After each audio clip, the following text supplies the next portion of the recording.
So in part, if I understand what you just said, I think Kamala has some communism in her appeal. It may not be native to her, but I know that the under 30 crowd is playing with like neo-Marxian ideas, and that I've been told by the Democratic Party, we need their votes. Don't worry. They won't get anywhere inside the party. We just let them mouth off and they don't get any legislation passed. Like I've been told, here's the plan. We need you to stop coming after us. Of course we're hypocritical. We're courting communists because we need the votes to win.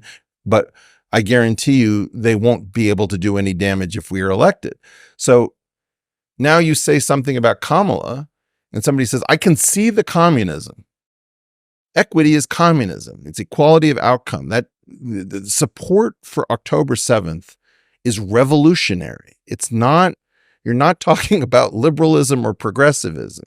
You're talking about calling the murder of parents in front of their children resistance.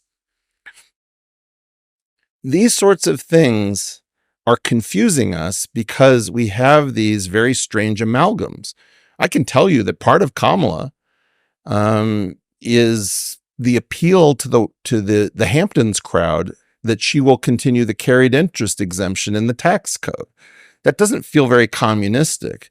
Another part of her is speaking to, radical Islamists saying, don't worry, we're going to be portraying this as bigotry and Islamophobia. You're just another religion like any other, and you're being subjected to prejudice.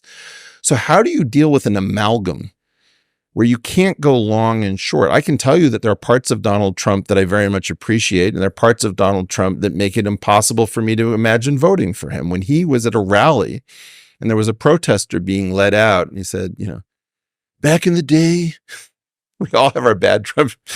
We know how to take care of such people. And if anybody wants to rough these people up, I'll pay your legal bills. And I thought, wow, you have no idea what you just unleashed and you're comfortable with it. I don't want that person with a nuclear football. My discomfort with Donald Trump isn't a class issue or whatever. It's that I saw a temperament that shouldn't be anywhere near that. Kamala Harris shouldn't be anywhere near the nuclear football. I have no idea who's on top of the nuclear football because it can't be Joe Biden. I promise you that. And I've been assured, by the way, that what's really going on is that there's a team that is governing because Biden cannot, and that I should feel, if I knew who these people were, I would be pleased as punch because they're far better than Joe Biden. Can you imagine being told that as an American? We're not going to invoke the Constitution and rid ourselves of a president who's incompetent. We've instead installed a great team that you can't see, so don't worry.